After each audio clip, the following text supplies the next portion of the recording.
أعوذ بالله من الشيطان الرجيم. قل من حرم زينة الله التي أخرج لعباده والطيبات من الرزق قل هي للذين آمنوا في الحياة الدنيا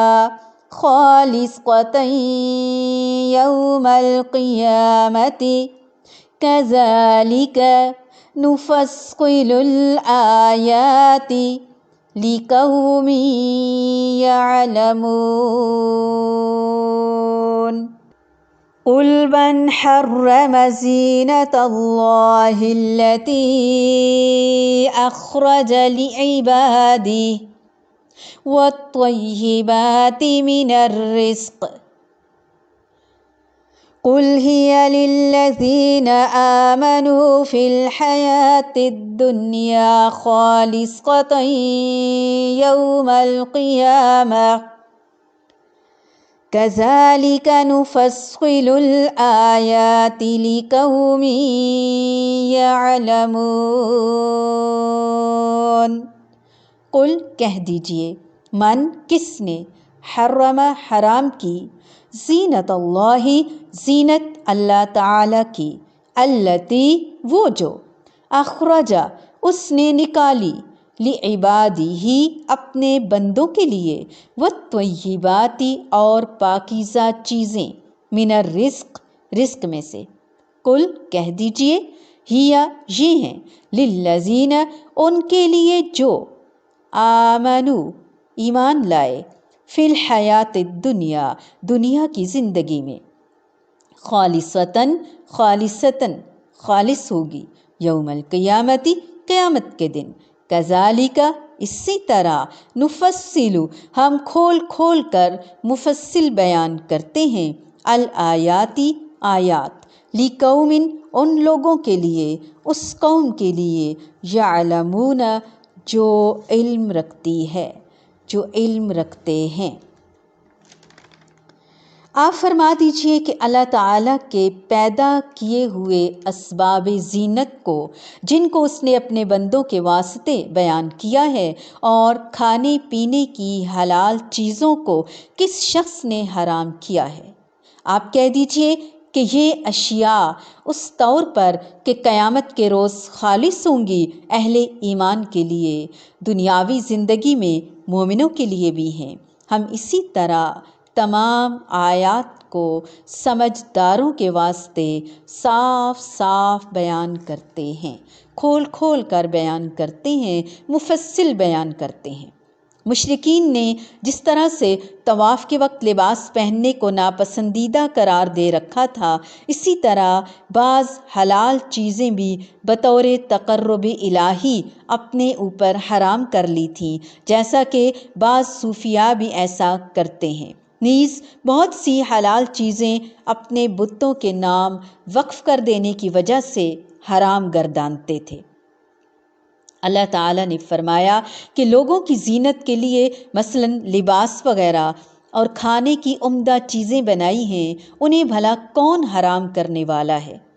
مطلب یہ ہے کہ لوگوں کے حرام کر لینے سے اللہ تعالیٰ کی حلال کردہ چیزیں حرام نہیں ہو جائیں گی، وہ حلال ہی رہیں گی۔ یہ حلال اور طیب چیزیں اصلاً اللہ تعالیٰ نے اہل ایمان کے لیے ہی رکھی ہیں، بنائی ہیں، حلال کی ہیں، گو کفار بھی ان سے فیض یاب ہو رہے ہیں، فائدہ اٹھا رہے ہیں، متمتع ہو لیتے ہیں، بلکہ بعض دفعہ دنیاوی چیزوں اور آسائشوں کے حصول میں وہ مسلمانوں سے بھی کہیں زیادہ کامیاب نظر آتے ہیں۔ لیکن یہ فائدہ بالکل عارضی ہے اور وقتی ہے، جس میں اللہ تعالیٰ کی تکوینی مشیت اور حکمت ہے، چھپی ہوئی ہے۔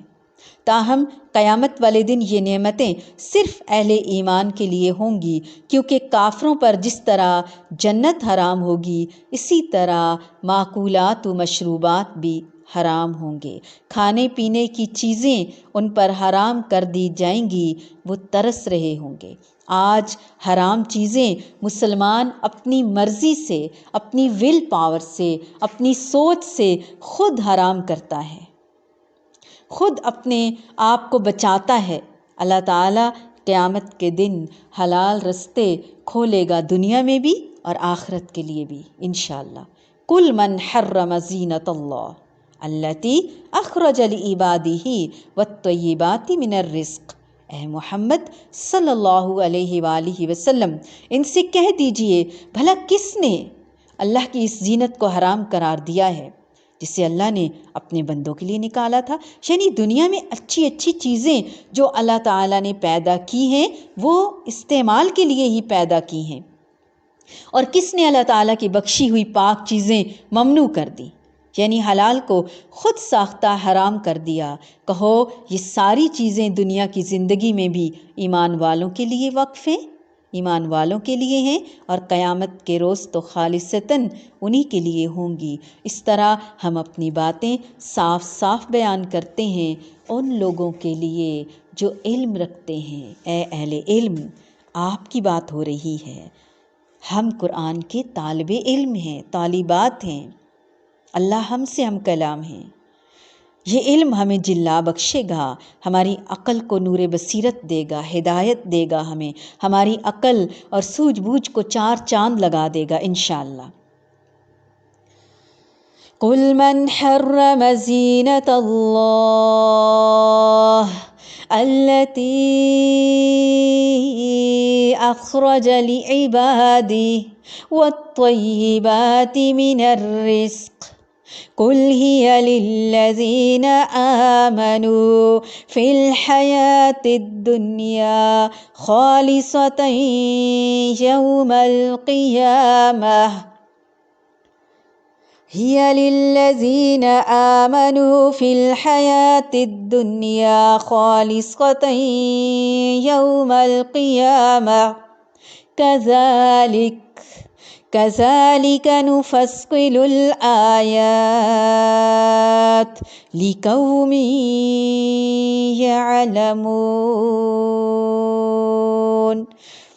کذالک نفصل الآیات لقوم یعلمون۔